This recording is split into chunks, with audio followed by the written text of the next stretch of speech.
Hey, what's going on guys? Welcome back. Thank you so much for clicking on the video. Today we are breaking down an S tier rapid fire rogue build in Diablo 4, which includes the best skills, gear, and aspects to use. Not only is this build easy to use, but it's perfect for leveling. I started using this build right after completing the Cathedral of Light dungeon to unlock World Tier 3, and since then, I have been crushing every single Nightmare dungeon facing off against enemies that are 10 plus levels higher than me. I really wanted to push this build to its limits to show you guys how well it performs when you're playing difficult content. This range focused rogue build takes full advantage of the rapid fire core skill, one of the best core skills for the rogue, and combines it with other elements to help you stay alive and kill enemies very fast. If you're looking for a rogue build to carry you through high level Nightmare dungeons, this is the perfect build for you. For the basic skill, I am using Puncture. I really like this basic skill because it makes enemies vulnerable and helps boost energy regeneration. Throw blades a short distance, dealing damage. Every third cast slows enemies by 20% for 2 seconds. The enhanced Puncture modifier speeds up energy regeneration because you gain 2 energy every time you damage a crowd-controlled enemy.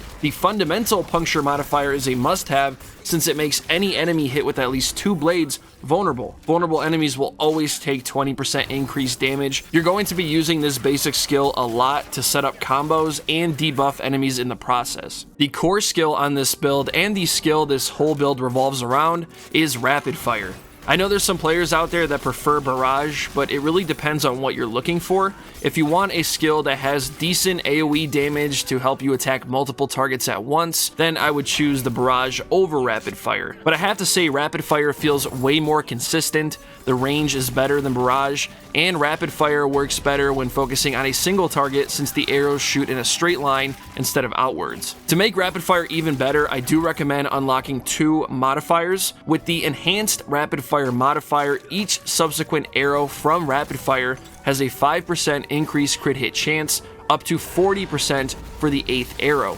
Obviously, crits are important, and with this build, we have so many ways to boost crit chance and crit hit damage. With the improved rapid fire modifier, you gain 15 energy every time you damage a vulnerable enemy. This means every time you attack an enemy with your Puncture basic skill, you'll put them into a vulnerable state, allowing you to spam rapid fire since you'll be dealing damage and gaining energy back at the same time. For the next skill, I'm using Concealment, one of the best skills on this build for sure. Vanish from sight, gaining an advanced form of stealth for 4 seconds that will not be removed by taking damage. Concealment will also make you unstoppable, granting 30% movement speed and the ability to move freely through enemies during its duration. Skills like Concealment are important when you're trying to complete higher tier Nightmare dungeons because you need a skill to save you when you're getting overwhelmed. The enhanced stealth modifier gives you 40 energy back when you enter Concealment. The countering stealth modifier is a must-have since every skill that breaks stealth will be a guaranteed critical strike. Concealment is perfect because you completely disappear, giving you time to relocate, heal, and even set up another attack. I have an aspect on this build at the moment that makes Concealment an S tier skill for this build. The aspect reads, Poison Trap no longer breaks stealth and triggers no cooldown or arm time when you are in stealth. All poison traps activate when you exit stealth, and poison traps cooldown will be 5 seconds per trap placed. This brings us into the next skill on this build, Poison Trap. Now the aspect alone turned this skill from a basic single trap skill into an AoE damage monster. To take advantage of this build's incredibly high burst damage, I like to start every combo by activating Concealment. During that short period of time while I'm invisible to enemies, I try to stack all of my poison traps on top of elites, or usually the most difficult enemy to kill during that moment. Once all traps activate, it will knock down your opponent, stacking your crit chance even higher thanks to some other passives we have on this build, allowing you to deal insane amounts of damage in a short period of time. The enhanced Poison Trap modifier will knock down an enemy affected by Poison Trap for 1.5 seconds, which is more than enough time to stack damage on your enemies. I also have the countering Poison Trap modifier, which applies a 30% chance for your Poison Trap to reset your imbuement skill cooldown. Speaking of imbuement skills, the main one I'm using on this build is Cold Imbuement. Imbue your weapons with frigid energies. Your next two imbuable skills deal cold damage and chill enemies for 35% per hit. I prefer the Cold Imbuement over the Shadow and Poison Imbuement because being able to immobilize enemies and freeze them in place is a huge benefit to have, especially during endgame. I also feel like the Cold Imbuement just does more damage overall. The modifiers make it even better, actually. With enhanced Cold Imbuement, Cold Imbued skills have up to a 30% chance to make enemies vulnerable for 3 seconds. The mixed Cold Imbuement modifier is a must-have. Cold Imbued skills deal 20% extra damage to crowd-controlled enemies and 40% extra damage to frozen enemies. The cold damage also stacks with the poison damage from your poison traps, and overall, it just feels so good to apply multiple status effects to enemies and just watch their health bar melt away. In my personal opinion, the best ultimate skill to use on this build is Rain of Arrows. There's so many different variables on this build that make this ultimate skill incredibly strong, which you'll see in the skill tree in just a minute here. With Rain of Arrows, arrows will rain over a large area on screen 2 times and destroy everything. To make Rain of Arrows even stronger, I recommend imbuing your weapon with cold and activating stealth before unleashing your ultimate skill. The Cold Imbuement will freeze all enemies on screen, and breaking concealment will ensure that every hit from Rain of Arrows is a crit, since the countering stealth modifier on the concealment skill that we went over earlier guarantees that all attacks that break concealment will be a critical hit. So far, the best key passive skill to use on this build is Precision. Critical strikes with marksman skills grant you Precision. You gain 4% increased critical strike damage per stack of Precision, up to a maximum of 20%. When you reach maximum Precision, your next marksman skill is a guaranteed critical strike that deals 40% increased critical strike damage, then consumes all stacks of Precision. This key passive increases your crit chance by 20% with each successful critical hit, meaning if you get 5 critical strikes, you're guaranteed to get critical chance in the next attack. This passive ability is quite effective against sturdy world bosses and endgame enemies. Now let's take an in-depth look at the skill tree and every single variable that makes this rogue build incredibly powerful. For the basic skill, Puncture, throw blades a short distance dealing damage. Every third cast slows enemies by 20% for 2 seconds. Critical strikes will always slow. I like this basic skill because it makes enemies vulnerable and helps with energy regeneration. The enhanced Puncture modifier speeds up energy regeneration because you gain 2 energy every time you damage a crowd-controlled enemy. The fundamental Puncture modifier is a must-have since it makes any enemy hit with at least 2 blades vulnerable. And like I mentioned earlier, vulnerable enemies will always take 20% extra damage. Vulnerability is honestly one of the best debuffs to apply to enemies in the game overall. The main skill on this build is Rapid Fire. This skill works incredibly well against tough enemies, elites, bosses, since it mainly focuses on one centralized target instead of hitting multiple targets at once like Barrage. To make Rapid Fire even better, I recommend unlocking 2 modifiers. With Enhanced Rapid Fire, each subsequent arrow from Rapid Fire has 5% increased crits, up to 40% for the 8th arrow. Now, crits are important for this build, and there's actually a handful of ways we can increase crit chance and crit damage on this build. With the improved Rapid Fire modifier, you gain 15 energy every time you damage a vulnerable enemy. This means every time you attack an enemy with your Puncture basic skill, which again, if you remember, it's going to put them into a vulnerable state, allowing you to spam Rapid Fire and deal a lot more DPS over time. I'm not using any agility skills on this build, but I do have 2 passive skills fully upgraded in this section. Weapon Mastery is such an easy way to increase your damage. As you can see here, you'll gain a specific damage buff depending on the weapon type that you use. Since this is a range focused build, you'll either be using a bow or a crossbow. If you use a bow on your build, you will deal 12% increased damage to vulnerable enemies, and if you use a crossbow, you will deal 15% critical strike damage to enemies. Another easy way to increase your crits is to fully upgrade the concussive passive skill. After knocking back or knocking down an enemy, which if you remember, you will actually do every time a poison trap is activated, you gain 12% increased crit hit chance against them for 3 seconds. Next, you'll want to unlock 2 subterfuge skills, the first one being concealment. Vanish from sight, gaining an advanced form of stealth for 4 seconds that will not be removed by taking damage. Concealment will also make you unstoppable, granting 30% movement speed and the ability to move freely through enemies during its duration. Skills like concealment are essential when you're trying to complete high-tier nightmare dungeons in World Tier 3 and World Tier 4. You need a skill that can save your life when you get overwhelmed. The enhanced stealth modifier gives you 40 energy back when you enter concealment. The countering stealth modifier is great to have because every skill that breaks stealth will be a guaranteed critical strike. Any skill that you use, whether it's your ultimate, your basic skill, poison trap, whatever it is, it makes every skill on your build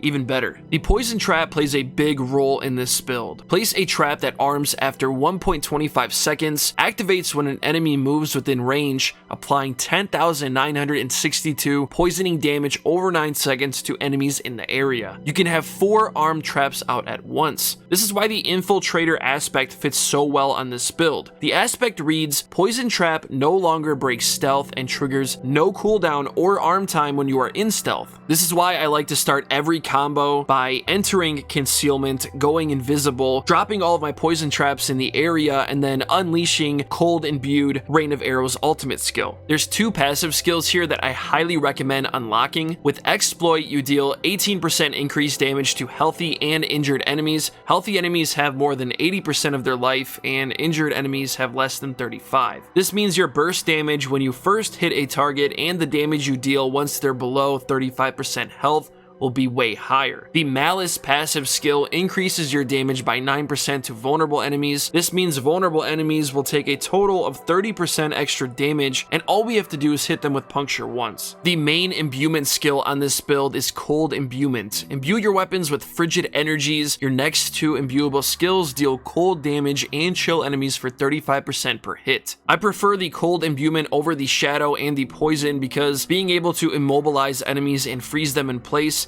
is a huge benefit to have. I also feel like the Cold Imbuement just does way more damage overall, and the modifiers make it even better. With enhanced Cold Imbuement, cold imbued skills have up to a 30% chance to make enemies vulnerable for 3 seconds. The mixed Cold Imbuement modifier is also a must-have since cold imbued skills deal 20% extra damage to crowd-controlled enemies, and it's doubled against frozen enemies. The cold damage also stacks with the poison damage from your poison traps, adding multiple status effects to all enemies on screen. Don't overlook Frigid Finesse. This is a very powerful passive skill, and it's essential to get the most damage out of the build.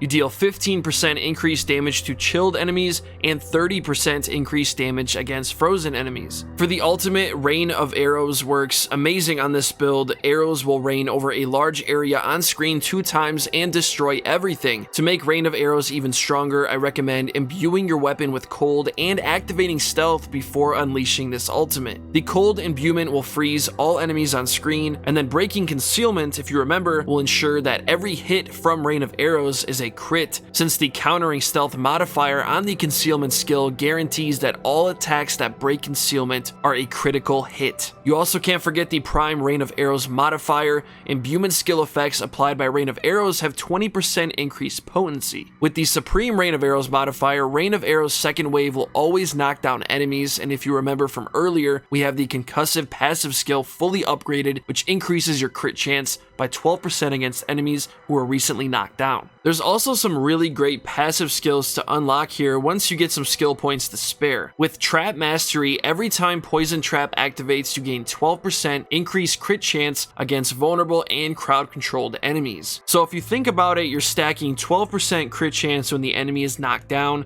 and then an additional 12% crit chance for simply activating the skill. Adrenaline Rush is good too. While moving, you gain 15% increased energy regeneration, and with Impetus, your next attack deals 21% increased damage after moving 15 meters. By now, you can already see why this build can do so much damage. It's all about timing your skills efficiently and taking advantage of those damage buffs every time they're active. So far, the best key passive skill to use on this build is Precision. Critical strikes with marksman skills grant you Precision. You gain 4% increased critical strike damage per stack of Precision up to 20%. When you reach maximum Precision, your next marksman skill is a guaranteed critical strike that deals 40% increased critical strike damage, then consumes all stacks of Precision. This passive ability is quite effective against tough world bosses and endgame enemies. For the Paragon Tree, I started by focusing on the Prime node, which increases your damage by 20%. You can gain an additional 10% damage if you have at least 160 intelligence on your build, giving you a total of 30% extra damage with the Prime node. As you continue to level up, you'll eventually reach the glyph socket, and you can see here I decided to prioritize the combat glyph. Currently, this glyph is adding 30% extra critical strike damage to my core skills and restoring 12% of the energy cost for any skill that lands a successful critical strike. I'm also taking advantage of the skillful node, which increases my damage by another 20%, 30% if you have at least 170 intelligence on the build. The lawless node to the right here is also a great addition to the build since it adds 300 extra armor on the build as long as the requirements are met, which is at least 160 strength. From here, I eventually made it to the top and decided to add the Eldritch Bounty board, which contains the Eldritch Bounty legendary node. When you attack with an imbued skill, you gain 20% resistance and 20% increased damage for that imbuement's element for 6 seconds. You can see that this is where I stopped, but so far I've added over 80% extra damage to the build, and I've also increased my survivability at the same time by adding armor and increasing certain resistances. I'm definitely excited to see what this board looks like when I drop the level 100 version of this build in the future. Lastly, I want to go over the aspects that I'm currently using on this build, and I say currently because I do plan on changing these as my level increases, because I know I can get way better stats in World Tier 4. With any gear piece you pick up, it's important to pay attention to those stats because some stats add up and can make a huge difference on your build. Stats to look out for include core skill damage, damage to chilled enemies, damage to poison enemies, vulnerable damage, crit chance, and crit damage. Starting with the helmet, I'm using the aspect of Might. Basic skills grant 20% damage reduction for 2 seconds. What's nice, this is always on a constant refresh every time you use your basic skill, so it's an easy way to increase survivability overall. For the chest piece, I'm using the aspect of the Protector. Damaging an elite grants you a barrier that absorbs damage for 10 seconds. This effect can only happen once every 30 seconds. Again, just continuing to find ways to increase the survivability on the build, which is crucial, by the way, if you plan on doing difficult content against enemies that are 10 plus levels higher like I did.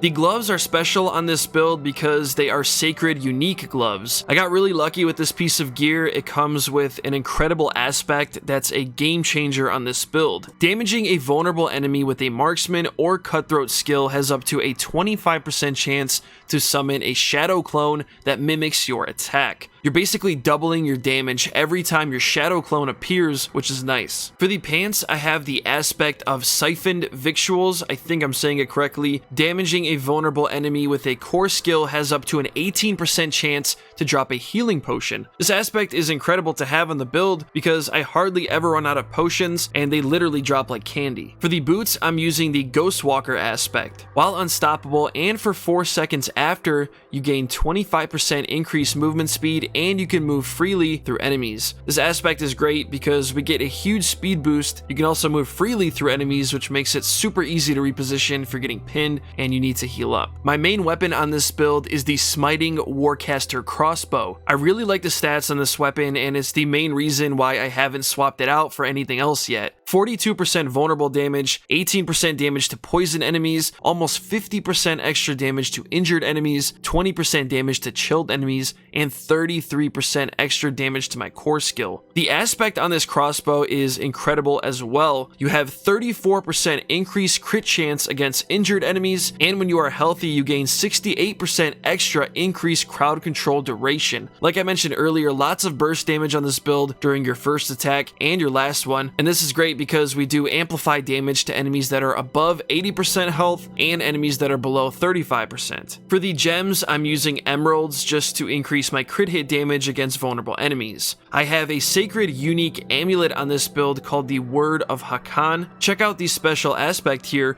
Rain of Arrows is always imbued with all imbuements at once. As if the Rain of Arrows ultimate skill wasn't powerful enough, now it applies cold, poison, and shadow damage all at the same time when it hits enemies. For my first ring here, imbuement skills have 30% increased potency against vulnerable enemies. This aspect is going to make our ice arrows way more effective, helps a lot with elites and boss battles. For the second ring, killing a vulnerable enemy grants you 50% increased energy regeneration for 4 seconds. With this build, you will be constantly killing vulnerable enemies, which means fast energy regeneration. The quicker you regenerate energy, the better your DPS will be overall. I also have 2 swords on this build. For the first one here, I'm using the aspect of the Expectant, and to be honest with you guys, this aspect is essential for any build, any class that you use. It's such an easy way to stack damage on your build and wipe elites fast. Attacking enemies with a basic skill increases the damage of your next core skill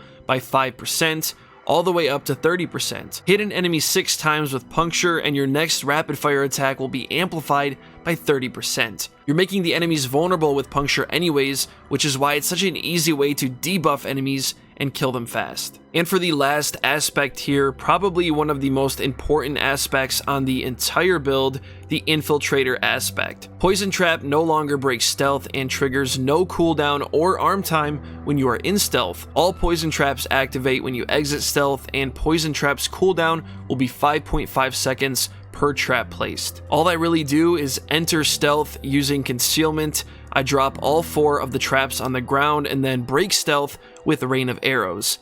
Insane AoE damage. Thank you guys so much for watching the video. I really appreciate you being here. If you enjoyed the video, please leave a thumbs up. If you want to see more videos coming soon, don't forget to subscribe to the channel. I do plan on dropping an updated version of this rapid fire build once I reach level 100.